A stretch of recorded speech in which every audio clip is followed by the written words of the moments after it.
create 13 miniature governments. As you know, I voted against this item originally, not necessarily because I thought it was a bad idea to find an alternative revenue source for the county. I think it was an excellent idea, and I also think it's a good idea to keep people going slow near schools. Thank you very much, people out there. Slow down. I had wished we had bid it out versus, doing it one way, but it's fine. But now it is no longer a revenue source for the county. We are going into an outrageously difficult budget year. We do not yet know the full impact on our budget of the constitutional officers. Is that an extra $250 million next year? Is that a $500 million next year? We're going to be bringing the new courthouse online, which is another ginormous, millions and millions of dollars in payments. The Department of Transportation Public Works, this year the mayor funded the budget out of their reserves. They basically have no reserves left, so we're talking about service cuts next year to both bus and metro rail. So I really did like the idea of having an alternative revenue source for the county that could fill in important service gaps, but I can't vote to divide this by 13 where each of us does basically what we want. And I have been very consistent as even in the wonderful, he's not here to be complimented, but the wonderful deal to reduce gun violence, I have always returned my money into the county's coffer. I've never taken any of those divisions into District 5. So I am going to be voting no, but I just caution us what we are going to be talking about next June and July is cutting services or raising taxes, right? And I know we haven't talked about this garbage facility yet, but the decisions we're going to make are going to be raising costs on every residence pretty dramatically, particularly if we do what we read about in the newspaper.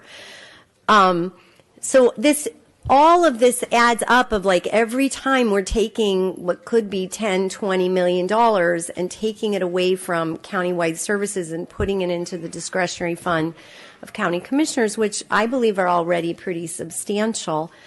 It's worrisome to me. So respectfully, I'll be voting no. Thank you. I respect that, Commissioner. I will say, just to clarify a few things. So let me just say this item that I was a sponsor of and passed this board was never really done with the intention to generate revenue for this county. That was not the goal of this item. It was for children's safety. This is just an added bonus, if you would say.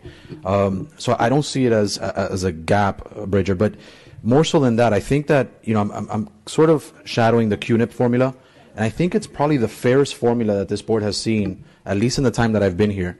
It's not being divided amongst 13 commissioners for 13 commissioners to do whatever they please. Not at all. It's actually being divided where these schools are located, which is in UMSA, by population and square miles of these UMSA regulations. So every commissioner will actually get their fair portion. And here's the kicker. Florida statute regulates what we can spend this money on. It has to go to school safety. And the attorneys can expand on that if anybody needs to know exactly what can it be used for. But it's got to go to school safety for the areas that it's generating from. So it's actually one of the fairest distributions of funds. But again, this was never really intended to be a revenue generating mechanism.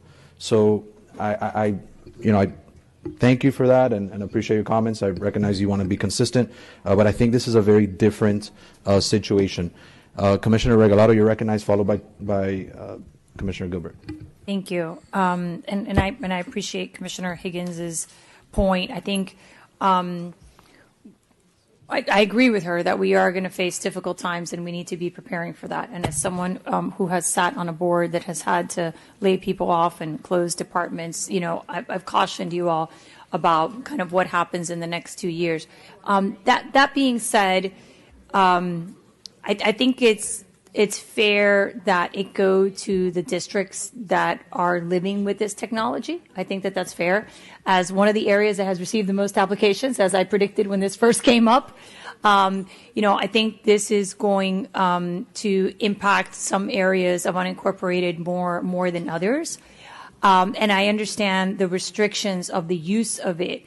What I would say is, instead of having it used by the commissioner of the district, within this catch-all, I think it should be used to fix congestion in the area. So I would feel more comfortable with that.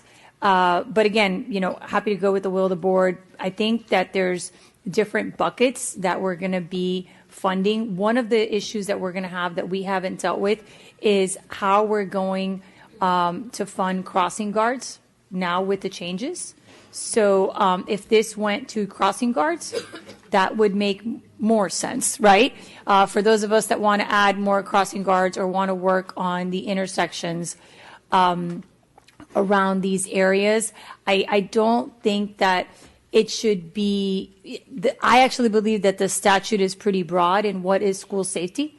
And I think that it should address more crossing guards, intersections, changes around that area that's impacted, bike lanes. So I would say to narrow, actually, the scope. The state of Florida provides us with the list of things.